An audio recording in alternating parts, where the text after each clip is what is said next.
আসসালামু আলাইকুম। সে যখনই প্রতিবার যায়, প্রতিবার যাওয়ার আগে বলে যায় যে আসবে না, সামনের সপ্তাহে আসবে না। এবারও ছেলেটার সাথে জন্মদিন পালন করলো সুন্দর মতো।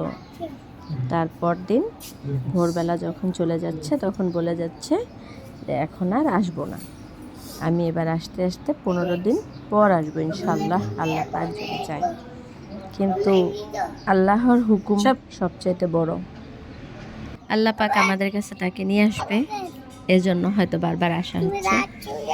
কিন্তু আমরা তো বুঝি আসলে আমার এই মানুষটা না জার্নি করতে পারে না, এত পরিশ্রম করতে পারে না, তবুও সে কত কষ্ট করে সে এত দূর থেকে চলে আসে।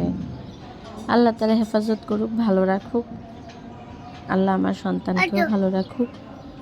এতদিন পর্যন্ত আমার ছেলে ঘুম থেকে উঠে বাবা চলে যাওয়ার পর, কিন্তু গত কয়েক সপ্তাহে সে কয়েকবার ঘুম থেকে উঠে বাবাকে বিদায় দিয়েছে। এখন মনে হয় বুঝে যে বাবা চলে যাবে। আগে প্রশ্ন করতো ঘুম থেকে উঠে, বাবা কোথায়, বাবা কোথায়, কিন্তু এখন আর প্রশ্ন করে না বাবা কোথায়। এটা হচ্ছে আজকের ভিডিও।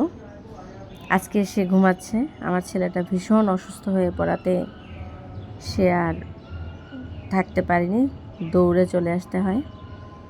দেখেন তার মলিন চেহারা, প্রতিবার যাওয়ার সময় এই মলিন চেহারাটা আমার দেখতে হয়। ওকে, আল্লাহ হাফেজ। দেখেন যেই বলা যে সে দিনে দিনে মনে হয় যে আরও অন্ধকার অন্ধকার থাকতে থাকতেই চলে যাচ্ছে। এবারও একটু পরেই লাইটটা অফ করে দিবে, আর আমি তাকে দেখতেই পারি না, কিন্তু সে মনে হয় আমাকে একটু ভিডিও নিয়েছে। আমি অনেক কষ্ট করে তাকে ভিডিওটা নেওয়ার চেষ্টা করেছিলাম। এই যে লাইট অফ করে দিল, আমার আর তার ভিডিওটা নেওয়া হয়নি, কিন্তু আমি বুঝতে পারতেছি যে সে এখানে দাঁড়িয়ে আছে। ইনশাল্লাহ এবার আল্লাহ তোমার ধৈর্যের ফল হয়তো দিতে পারে। আল্লাহর কাছে দোয়া করি তোমার এই কষ্ট যেন এবারে শেষ হয়ে যায়। আমিন।